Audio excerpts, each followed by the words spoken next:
Welcome to Cue the Real, the podcast to get unstuck and manifest the life that's calling you. I'm your host, Lindsay Brand, a military veteran who built success in the private sector until the universe guided me to something deeper, helping people move from stuck to fully aligned through manifestation. I blend neuroscience, personal stories, and the most practical tools to shine a light on what's holding you back so you can manifest the life you truly want. Hey friends, I just finished reading Deepak Chopra's The 7 Spiritual Laws of Success last week, and there's one law that has been seared into my mind since. We all know the universe responds to aligned action, otherwise nothing would happen. But there's another variable in the equation, one that even seasoned manifestors like myself forget sometimes. And when I realized what this piece was that I had almost forgotten about, I felt like someone finally turned the lights on. You can do everything quote unquote right. You can take aligned action every single day when you feel it. And still the thing you want can feel like it's not getting any closer. This practice can be uncomfortable. It asks you to do something that feels like surrender, even though it's actually one of the most powerful things you can do. It changes the way you think about your desires and how you feel about them too. Today, we're going to talk about the law of detachment and why it is one of the most important practices when it comes to manifestation and having your deepest desires come to life. Let's cue the reel.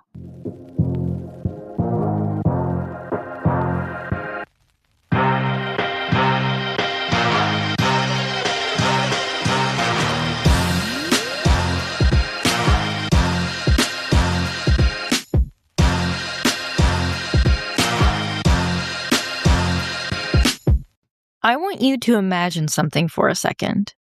You're in a room with a cat. You move toward it, it backs away. You take a step closer, it steps farther. You reach out, it darts under something. And suddenly, you're not just trying to connect with the cat, you're chasing it. You're chasing the moment it finally decides to come close to you. But anyone who's been around a cat knows, the moment you stop, relax, and sit down, the cat will walk over to you. Just like that.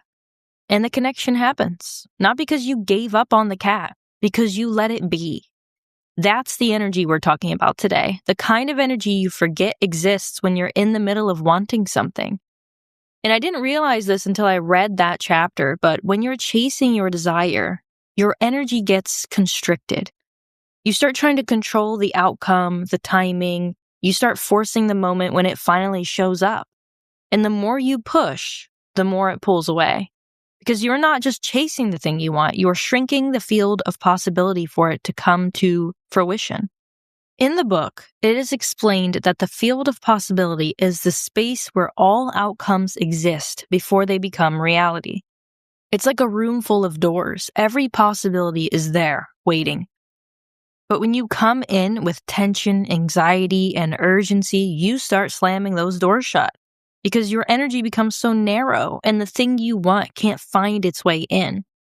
So the universe doesn't respond to pressure. It responds to alignment and it responds to space.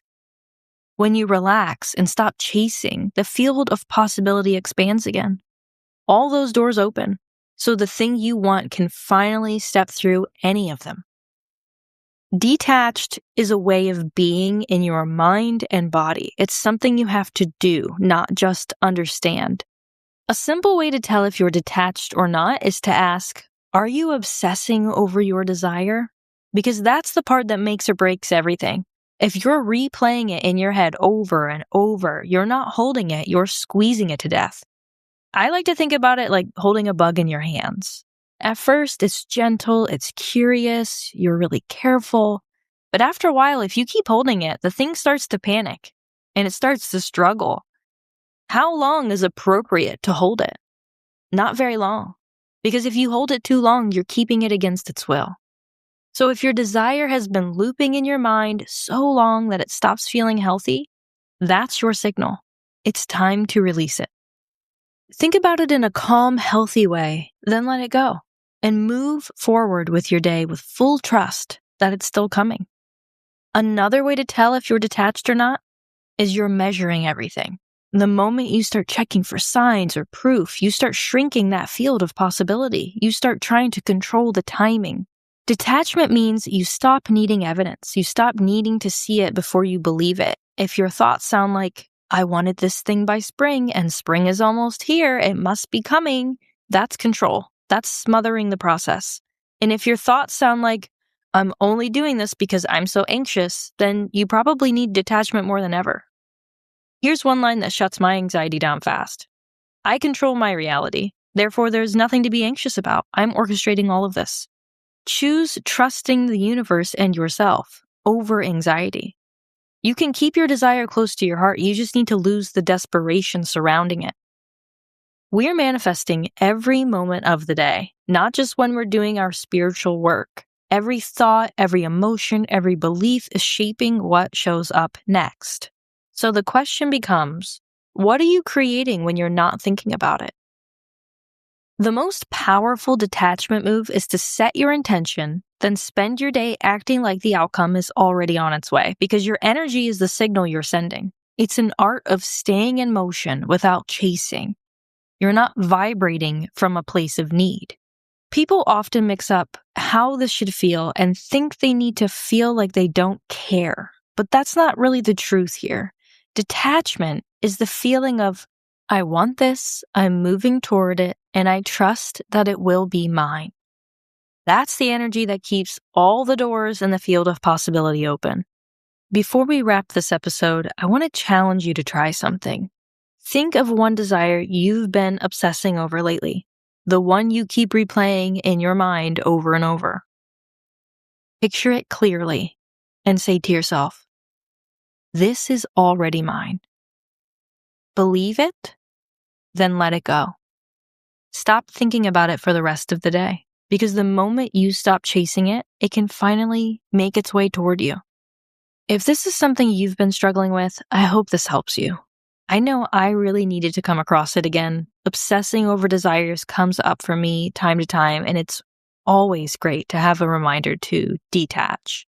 If you have something else going on that I haven't touched on yet, message me the topic you want me to unpack next. And since I've gotten so much feedback from the last expansion we did in episode 2 of the season, I am dropping another one on Monday. Until then.